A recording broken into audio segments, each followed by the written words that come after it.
भाई दूज के दिन जो भाई बहन एक दूसरे का हाथ पकड़ के यमुना जी में डुबकी लगाते हैं वो यमराज के बंधन में कभी नहीं बंधते, वो नरकगामी कभी नहीं बनते। इसलिए भाई दूज के दिन बहन अपने भाई को तिलक लगाती है और कलावा हाथ में बांधती है। और तिलक लगाने का तात्पर्य यह है कि भाई सदा आप स्वस्थ रहें, सुखी रहें और आप दीर्घजीवी बने। कलावा मतलब एक दूसरे की रक्षा का वचन लिया और दिया जाता है। और यम द्वितीया की महिमा है शास्त्रों में कि इस दिन यदि कोई भाई बहन डुबकी लगाते हैं यमुना जी में तो वह यमराज के हर कष्ट से, बंधन से मुक्त होकर भगवत धाम यमुना मैया की कृपा से पहुँचते हैं। तो आप भी यम द्वितीया के दिन भाई बहन एक दूसरे का हाथ पकड़कर आप भी यमुना जी में डुबकी ज़रूर लगाएं और यम के पास से मुक्त हो। आप सबको यम द्वितीया की अर्थात भाई दूज की बहुत बहुत शुभकामनाएं। आपका भाई बहन का ये प्रेम, ये बंधन सदा बना रहे, आप सब खुश रहें, सब पर बिहारी जी की कृपा बनी रहे। राधे राधे। आज ये भाई दूज का पावन त्यौहार पूरे भारत में मनाया जाता है। विशेष मथुरा में 84 कोस में इस त्यौहार को मनाने की परंपरा है। एक बार माता यमुना अपने भाई यमराज से मिलने के लिए उनके लोक को गई, यमलोक को। तो वहाँ माता यमुना ने देखा कि लोग बहुत दुखी हैं, रो रहे हैं, चीख रहे हैं, चिल्ला रहे हैं, नरक की यातनाएं सह रहे हैं। तो माता यमुना रो पड़ी और भाई से बोला, यमराज भैया ये लोग क्यों इतना कष्ट पा रहे हैं? तब यमराज जी ने कहा, बहन ये अपने कर्मों के कारण अपना इतना कष्ट पा रहे हैं नरक में आकर के, ये पुण्य नहीं किए इसलिए नरक में आकर के कर्म दंड भोग रहे हैं। तब यमुना मैया ने कहा, मुझे इनकी पीड़ा नहीं देखी जा रही है भैया, तुम ये काम ना करो, ये यमलोक में ला कर के लोगों को इतना सताते हो नरक में, ये बंद करो। तो भाई ने कहा, यमराज जी ने कहा कि बहन मैं आपको एक वचन देता हूँ, आपकी पीड़ा इन भक्तों के लिए है तो मैं आपको वचन देता हूँ कि भाई दूज के दिन, दीपावली के बाद ये जो भाई दूज आई है जिसे यम द्वितीया भी कहते हैं, इस यम द्वितीया भाई दूज के दिन जो भाई बहन एक दूसरे का हाथ पकड़ के यमुना जी में डुबकी लगाएंगे और यमुना जी में डुबकी लगाएंगे विश्राम घाट पर, उन्हें मैं कभी यमदूत लेकर नहीं, यमलोक लेकर नहीं आऊँगा, यमदूत उन्हें कभी नहीं पकड़ेंगे। तो आज के दिन, भाई दूज के दिन जो भाई बहन एक दूसरे का हाथ पकड़ के यमुना जी में डुबकी लगाते हैं वो यमराज के बंधन में कभी नहीं बंधते, वो नरकगामी कभी नहीं बनते। इसलिए भाई दूज के दिन बहन अपने भाई को तिलक लगाती है और कलावा हाथ में बांधती है। और तिलक लगाने का तात्पर्य यह है कि भाई सदा आप स्वस्थ रहें, सुखी रहें और आप दीर्घजीवी बने। कलावा मतलब एक दूसरे की रक्षा का वचन लिया और दिया जाता है।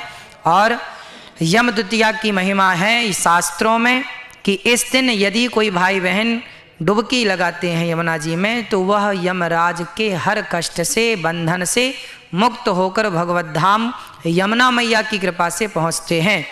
तो आप भी यम द्वितीया के दिन भाई बहन एक दूसरे का हाथ पकड़कर आप भी यमुना जी में डुबकी ज़रूर लगाएं और यम के पास से मुक्त हों। आप सबको यम द्वितीया की अर्थात भाई दूज की बहुत बहुत शुभकामनाएं। आपका भाई बहन का ये प्रेम, ये बंधन सदा बना रहे, आप सब खुश रहें, सब पर बिहारी जी की कृपा बनी रहे। राधे राधे। जिस रास्ते से साधु संत स्नान करने जाते थे, पुष्प तोड़ने जाते थे, वो सारा रास्ता वहां से साफ कर दिया पूरा शबरी ने। साधुओं ने देखा कि कोई रास्ता साफ कर रहा है, एक साधु ने पकड़ लिया, अरे ये महिला हम बाबाओं के बीच में क्या कर रही है?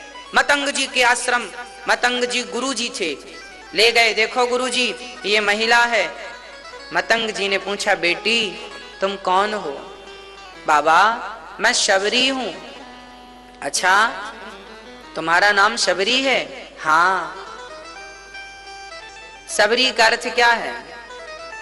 शबरी का नाम शबरी नहीं था, भगवान के इंतजार के लिए उतना उसने जीवन भर सब्र रखा था, इसलिए उसका नाम पड़ गया सब्र रखने से सबरी। श्रद्धा और सबूरी कहते हैं ना, सबूरी रखो। सबूरी मतलब धैर्य, धैर्य रखो। सबरी गुरु जी से कहती है, गुरुदेव क्या हमें भी भगवान मिलेंगे कभी? मतंग जी ने कहा, बेटी जरूर मिलेंगे, तुम केवल भगवान का नाम जपो बस। किसका नाम जपो? क्या नाम है भगवान का? भगवान स्वयं उनकी खोज करते आते हैं जो सबरी जैसे भक्त होते हैं। हाँ, सबरी ने कहा, गुरुजी यदि वो आए तो क्या मैं उन्हें पहचान लूंगी?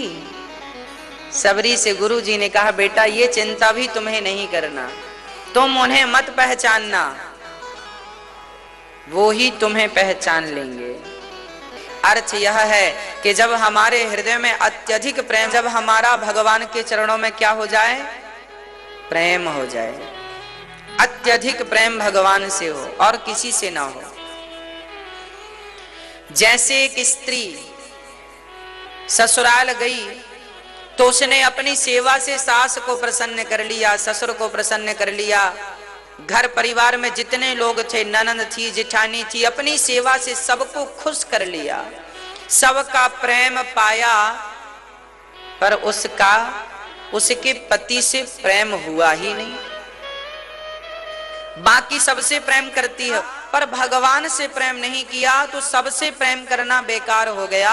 इसलिए हम आपसे कहा करते हैं, सबसे प्रेम करो, पर सबसे प्रेम करो 2%, पूरा 98%, 100% केवल गिरधर गोपाल से, मेरे गोविंद से, भगवान राम से प्रेम करो। यही प्रेम सार्थक है। माँ को यहाँ पे दास अनिरुद्ध केवल माँ को प्यार देता है। और याद रखना, यदि प्यार देने से आप लोग खुश हो जाते हैं ना, तो मैं कथा भी तो यही सुनाता हूँ कि प्यार देने से यदि संसार का व्यक्ति खुश हो जाता है तो सोचो प्यार देने से भगवान कितने खुश हो जाएंगे। हाँ, प्यार करने से भगवान कितने खुश। इसलिए भगवान से खूब प्यार कीजिए। ईश्वर ही प्यार के योग्य हैं। हमें बहुत अच्छा लगा कि पुत्र आए, बड़ा सम्मान के साथ अपनी मां को ले जाएंगे, बहुत खुशी की बात है ये। दूसरी भक्ति क्या है? भगवान के चरणों में क्या होना चाहिए? प्रेम होना चाहिए। राम ही केवल प्रेम प्यारा। तीसरी भक्ति क्या है?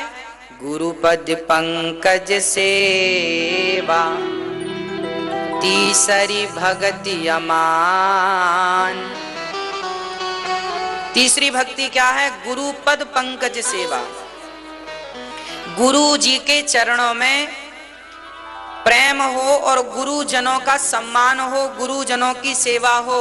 पत्नी पति के चरण सेवा करे, पुत्र माँ बाप के चरण सेवा करे और शिष्य गुरु की चरण सेवा करे। भगवान खोपड़ी में नहीं होते, भगवान तो सबके चरणों में ही वास करते हैं। इसलिए चरण छूने की परंपरा है, माथे से माथे को टिकाने की परंपरा नहीं है ना। पांव छूने की पद्धति है, परंपरा है। क्या छूना चाहिए? पांव।